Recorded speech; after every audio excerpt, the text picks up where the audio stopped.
पुण्यात्माओं, इसलिए परमात्मा कहा करते, मोती मुक्ता दर्शत नाही, ये जग है सब अंदरे, दिखत के तो नैन चश्म, इनका फिरा मोतिया बंदरे। ये दिख है विद्वान पुरुष और महर्षि को हमें, इनका मोतिया बंद है। जिसका मोतिया बंद हो आंखों में, आंखें तो दिखाई देती हैं जैसे बड़ा स्वस्थ आंखें हैं, सब कुछ दिखता होगा, लेकिन वो नपट अंधा है जिसका मोतिया बंद हो गया दोनों आंखों में। तो परमात्मा कहते हैं कि तुमने ये महर्षि दिखाई दे, गुरु ब्राह्मण दिखाई देते हैं, ये मंडलेश्वर, इनका मोतिया बंद हो रहा है, इन्हें अपने सदग्रंथों में लिखी हुई सच्चाई का नहीं पता। और फिर निराकार कहते। अब दिखाते हैं आपको परमात्मा की सारी स्थिति, देखिएगा। ऋग्वेद मंडल नंबर 9, ऋग्वेद मंडल नंबर 9 अब दिखाते हैं, और सूक्त नंबर 86। भगवान साकार है या निराकार है, वो कैसी लीला करता है। ये है ऋग्वेद मंडल नंबर 9, 10 इकट्ठा अनुवाद है। ये है सार्वदेशिक आर्य प्रतिनिधि सभा, महर्षि दयानंद भवन, रामलीला मैदान, नई दिल्ली से ये प्रकाशित है। और ये मुद्रक है Prince offset printer, 1510 Pataudi house, Daryaganj, नई दिल्ली से ये छपा है, छपा खाना इसका ये। अब देखना, ये है ऋग्वेद मंडल नंबर 9 और सूक्त 86 का मंत्र नंबर 26।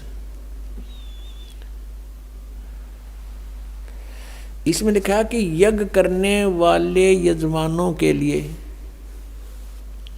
परमात्मा, यज्ञ करने वाले माने धार्मिक अनुष्ठान यानी साधना करने वाले, यजमान माने भक्तों के लिए परमात्मा सब रास्तों को सुगम करता हुआ उनके विघ्नों को मर्दन करता है और उनको पवित्र करता हुआ और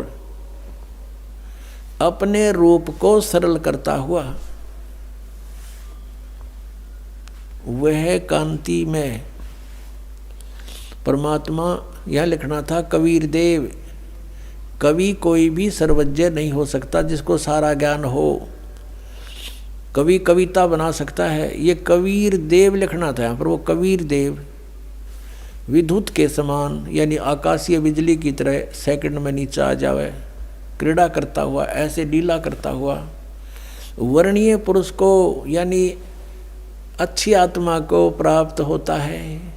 अच्छी आत्मा को आके मिलता है, जैसे आदरणीय धर्मदास जी को मिले, आदरणीय नानक साहिब जी को मिले, आदरणीय मुल्कदास साहिब जी को मिले, आदरणीय दादू साहिब जी को मिले, आदरणीय गरीबदास साहिब जी गांव छुरानी जिला दद्दर हरियाणा वाले को मिले, आदरणीय गीसा दास साहिब जी गांव खेखड़ा यूपी मेरठ वाले को मिले। तो अच्छे पुरुष को आकर प्राप्त होता है। वो कहाँ रहता हो भगवान? 27वें श्लोक में, ऋग्वेद मंडल नंबर 9 और सूक्त नंबर 86 का 26 पढ़कर 27 में पा गए।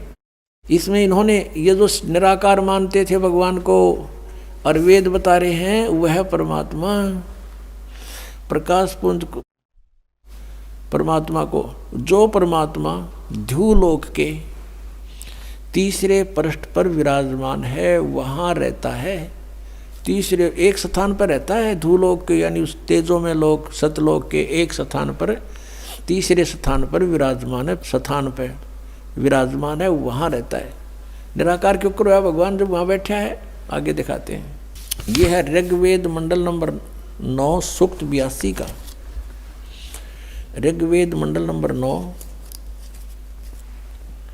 और सूक्त 82। और यहाँ देखें, ये है 82वां, 81वां समाप्त हुआ, ये 82वां शुरू हो जाता है। इसका प्रथम मंत्र,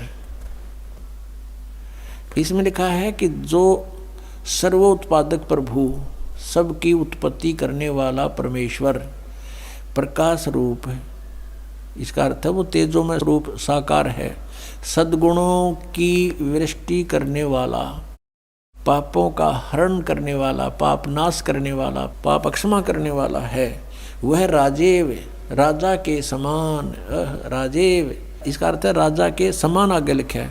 ये देखना, ये 269 पृष्ठ पे पढ़ रहे हैं हम। कोई भ्रमत कर देगा कि दूसरा पृष्ठ दिखा दिया होगा। ये 270 दिखाऊंगा। ये देखो 270 यहाँ लिखा है। 82 का पल्ला पढ़ रहे हैं, 82 का 9 के 82 का। राजा के समान दर्शनीय है, वो देखने जोगा है, विजिबल है, वो साकार है। राजा की तरह तो मनुष्य जैसा ही हुआ। और वह पृथ्वी आदि लोक लोकांतरों के चारों ओर शब्दमान हो रहा है। वह वर्णीय पुरुष को, वर्णीय माने अच्छी आत्मा को, श्रेष्ठ पुरुष को, जो दृढ़ भक्त है, जो दृढ़ भक्त है उसको पवित्र करता हुआ प्राप्त होता है। जैसे आदरणीय धर्मदास साहिब जी को, जो दृढ़ भक्त थे, उसके बाद डगमग नहीं हुए। आदरणीय मुलुकदास साहिब जी को, आदरणीय दादूदास साहिब जी को, आदरणीय गरीबदास साहिब जी गांव छुड़ानी जिला जज्जर हरियाणा वाले को, और आदरणीय घीसा दास साहिब जी को गांव खेखड़ा मेरठ यूपी वाले को। ये दृढ़ भक्त आज तक डगमग नहीं हुए, दुनिया को हिला के रख दिया इन्होंने। इनको भगवान में ले आकर के को पवित्र करता हुआ प्राप्त होता है वर्णीय पुरुष, अच्छी आत्मा को। जिस प्रकार विद्युत माने आकाशीय बिजली स्नेह वाले स्थानों को आधार बनाकर प्राप्त होता है। देखो कितना स्पष्ट किया इन्होंने। अब 9वें मंडल सूक्त 82 का मंत्र 1 पढ़ लिया, अब 2 दिखाते हैं। देखिएगा, ऋग्वेद मंडल नंबर 9 सूक्त 82 का हमने ये पढ़ लिया, अब 2 पढ़ते हैं। वो परमात्मा किस उद्देश्य से आता है? हे परमात्मन, उपदेश करने की इच्छा से आप महापुरुषों को प्राप्त होते हो, अच्छी आत्माओं को, महान आत्माओं को प्राप्त होते हो, और आप अत्यंत गतिशील पदार्थ के समान हमारे आध्यात्मिक यज्ञों को प्राप्त होते हो। यानी अत्यंत गतिशील पदार्थ के समान, यानी जैसे बिजली चलती है, बिजली जैसी गति से आप, और उपदेश करने के लिए आते हो यहाँ पर, सच्चा ज्ञान देने के लिए। आप कबीर देव हैं। आप कबीर देव, यह लिखना था, सर्वज्ञ लिख दिया। आप यहाँ लिखना था आप कबीर देव हैं। हम उसको कबीर साहब कहते हैं। आप कबीर साहब हैं, शुद्ध स्वरूप है। अब जैसे ये अभी आपको दिखा था, जहाँ यजु लिखा हो तो यजुर्वेद लिखना पड़ेगा वहाँ पर। वो इन्होंने किया भी है। महर्षि दानंद ने यजुर्वेद के 36वें अध्याय के प्रथम मंत्र में यजु का अर्थ यजुर्वेद किया है। तो यहाँ लिखना था वो कबीर देव है, वो शुद्ध स्वरूप है। हमारे पापों को हे दूर करके, हे सोम, हे अमर परमात्मा, हमको सुख दे। पुण्यात्मा, वेद पढ़े पर भेद न जाने, ये बात से पुराण 18। वेद पढ़े पर भेद न जाने, गुरु बिन काहू न पाया ज्ञाना, जो थो था बूछड़े मूड किसाना। गुरु बिन वेद पढ़े जो प्राणी, समझे न सार रहे अज्ञानी। ये अज्ञानी रहे इन वेदों को पढ़ा करते, और मैं ऋषि को आगे इन कक्का भी नहीं पता था।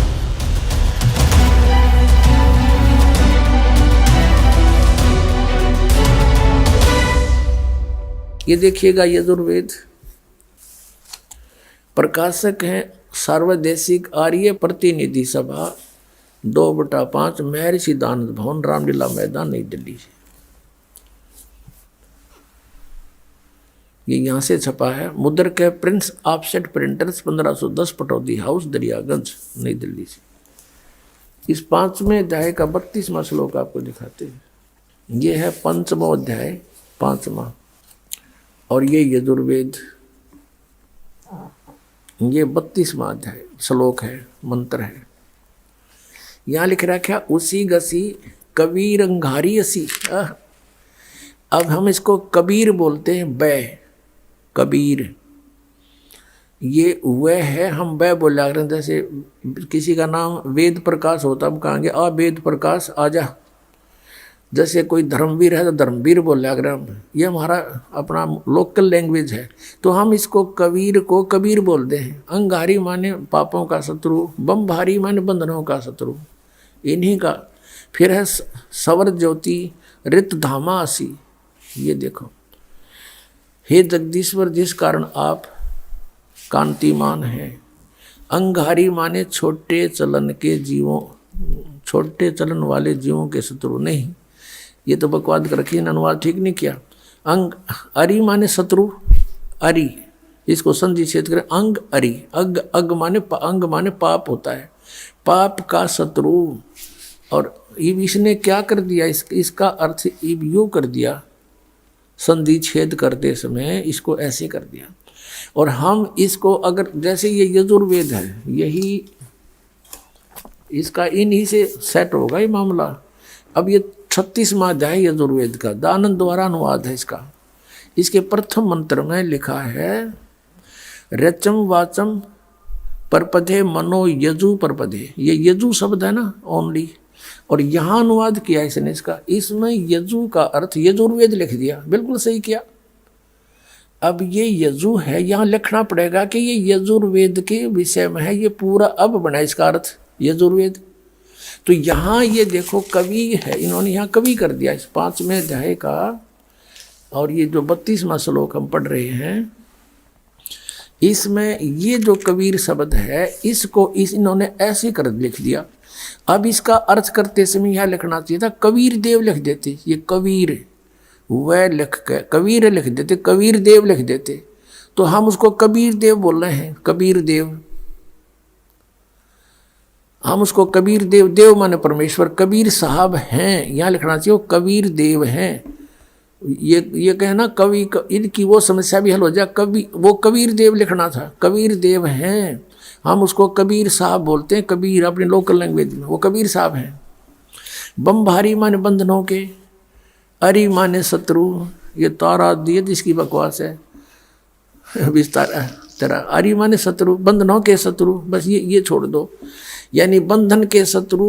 अरि माने शत्रु, बम्ब माने बंधन, बंधनों के शत्रु बंदी छोड़ हैं कौन, वो कबीर हैं, कबीर देव हैं। और अंगारी माने पाप नाशक, ये गलत अनुवाद किया इसने। और फिर कौन है वो, रित धामासी, रित धामा, सतधाम युक्त, सतलोक युक्त। हम सतधाम कहें, उन्हें सतधाम, सतलोक कह देते हैं, लोक कहो धाम कहो एक ही बात है। सतलोक युक्त यानी रित धामा, यानी वो सतलोक वाले हैं, सतलोक में रहते हैं। और सवर ज्योति स्वयं प्रकाशित, सवर ज्योति इन अड़ंगा कर रखा है, अंतरिक्ष को प्रकाश करने वाले। सवर ज्योति का अर्थ है स्वयं प्रकाशित, तेजो में शरीर युक्त परमात्मा है।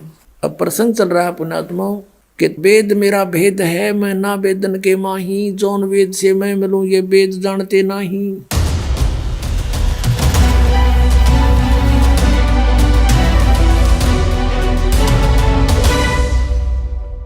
ये अथर्ववेद है, ये भी इन आर्य समाजियों का अनुवाद है। इसमें महर्षि दयानंद व उसके चेले ही वेदों का अनुवाद करते रहे हैं।